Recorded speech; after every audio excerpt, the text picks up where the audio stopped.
In the 12th century, Cologne was a quiet city. That is until the day their Archbishop Reinald von Dassel brought home an incredible treasure from Italy. The bones of the biblical three wise men.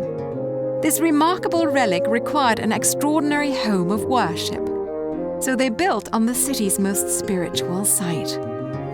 The place where Cologne Cathedral stands is a very, very old place to hold services.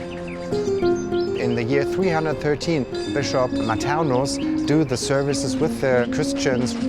So over 1800 years, this place is used for the church.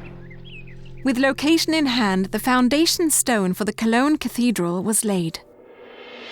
Construction progressed at an incredible pace, a rate that legend has it was due to a bet the architect made with the devil.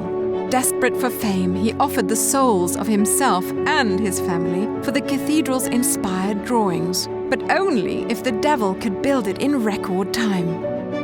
Luckily, the story goes, his wife discovered the bet and with cleverness halted the project short of completion, thwarting the devil.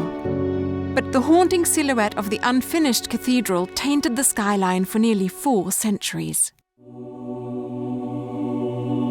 It's been said the French invasion of 1794 and their use of the cathedral as a stable was key to reigniting interest in the project.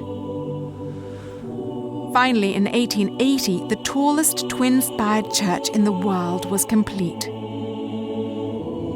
Outside, this exquisite cathedral embodies the artistic spirit of Gothic architecture.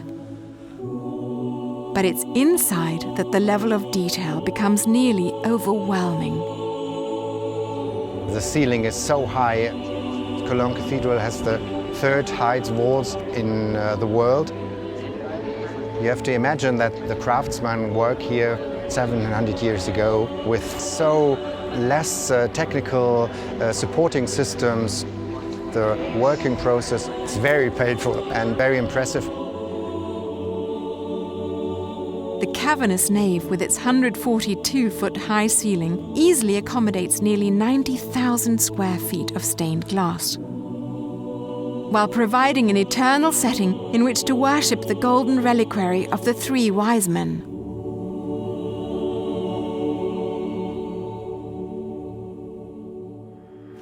Exploring behind the scenes, I discovered a side of this architectural masterpiece most people miss.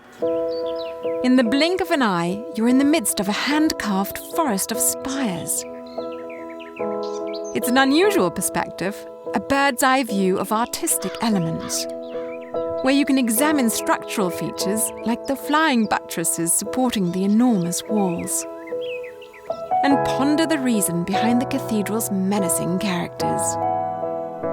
There are spitting gargoyles at the edges of the cathedral. We know that those gargoyles frightened the visitors in the medieval times. Inside of the cathedral, they see all the angel figures, the gold and the paradise symbols. So the visitors, they are happy, praying and doing the services. Stepping inside the iconic roof, I was surprised to find it's supported by what was, at the time, cutting-edge technology.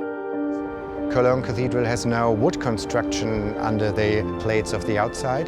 There is metal construction from the year 1855 to 1860, and is one of the biggest metal construction you can see in Europe in the 19th century. Hidden within this jungle of iron, I came across yet another treasure. An eerie pathway barely wide enough for a single person.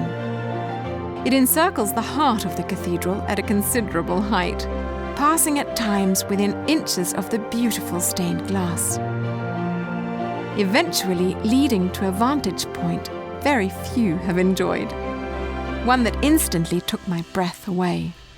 The craftsmen are still working on the cathedral. We reconstruct and restore the cathedral. 100 craftsmen work here every day, 365 days a year, and it will never stop. Thanks to an abundance of loving care, the Cologne Cathedral has so far escaped the ravages of time. and remains an architectural masterpiece certainly worth exploring. I hope you too will do what I did and immerse yourself in this Rhine treasure, listening for the stories these stones can tell.